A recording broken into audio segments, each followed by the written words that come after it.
Deep in an ancient forest, there lived a golden deer. Not just any deer. This deer glowed like trapped sunlight. Every step she took left tiny white flowers in the mud. Every breath she breathed smelled like honey and warm rain. And every man in the land wanted to catch her. Because the legend said, "Catch the golden deer, and a princess will appear." Kings sent warriors. Lords sent horsemen. Hunters came from mountains and deserts and faraway kingdoms. They built traps. They laid nets. They offered golden grain in silver bowls. The deer walked past, every single one. Nobody ever caught her. In a small village at the edge of that forest lived a boy named Finn. Finn was not brave, not fast, not trained or clever or strong. He was simply a poor hunter's son, and a grieving one at that. His father had died the previous winter. His mother had been bedridden for months. The village healer said she needed a rare herb that grew only in the deep forest.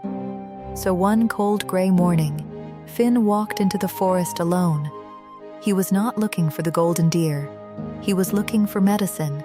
He searched for hours. The forest grew darker the deeper he went. His feet ached. His stomach was empty. He had not eaten since the morning before. Then he heard something, a soft cry, low and trembling. He followed the sound through the thick trees and stopped. There, tangled in the roots of an old oak, was the golden deer. Her leg was caught in a rusted, half-buried trap. She had been there for hours. Her golden coat was dull. Her breathing was sharp and frightened. She looked up at Finn with wide amber eyes. Finn stood very still. He knew exactly what this deer meant. He knew what she was worth. He knew that if he walked her back to the village even hurt, even like this, he could claim a reward large enough to buy medicine, large enough to feed his family for a year. His hands did not move toward the trap to close it tighter. They moved toward the rope to set her free. He knelt in the mud and worked slowly. The knots were old and cruel and tight. The deer trembled, but did not pull away. Finn spoke quietly as he worked, the same low voice he used when his little sister had bad dreams. "Easy now. I have you. You are going to be all right." One by one, the knots gave way. When the last loop fell free, the deer rose to her feet. She turned and looked at Finn. He stepped back, opened both hands. "Go," he said softly. "Go on." Neither of them moved for a long moment. Then the light began to change. The golden glow around the deer grew brighter, warmer, softer, until Finn had to shield his eyes. When the light faded, the deer was gone. Standing in her place was a girl. She looked about 17. Her dress was deep green, the color of the forest in summer. Her hair fell loose around her shoulders, and her eyes were the same warm amber as the deer's. She looked at her own hands as if she had not seen them in a very long time. Then she looked at Finn. "You freed me," she said. Her voice was quiet, with disbelief. "Everyone else came to catch me. You freed me." "You were hurt," Finn said simply. That was the only thing that mattered. She was quiet for a moment. "I am Princess Eleanor," she said. "A sorcerer cursed me 3 years ago. He said I would remain a deer until the day someone chose to free me rather than capture me." She paused.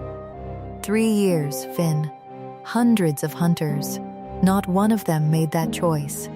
Finn looked at the ground. "I wasn't trying to break a curse. I just couldn't leave something suffering when I had 2 good hands to help." Eleanor reached into the folds of her dress and drew out a small glass vial filled with softly glowing liquid. "The herb your mother needs," she said. "I have known about her illness for months. I walked past your village many times." Her voice caught slightly. "I could not speak. I could not help. I could only wait and hope someone would come."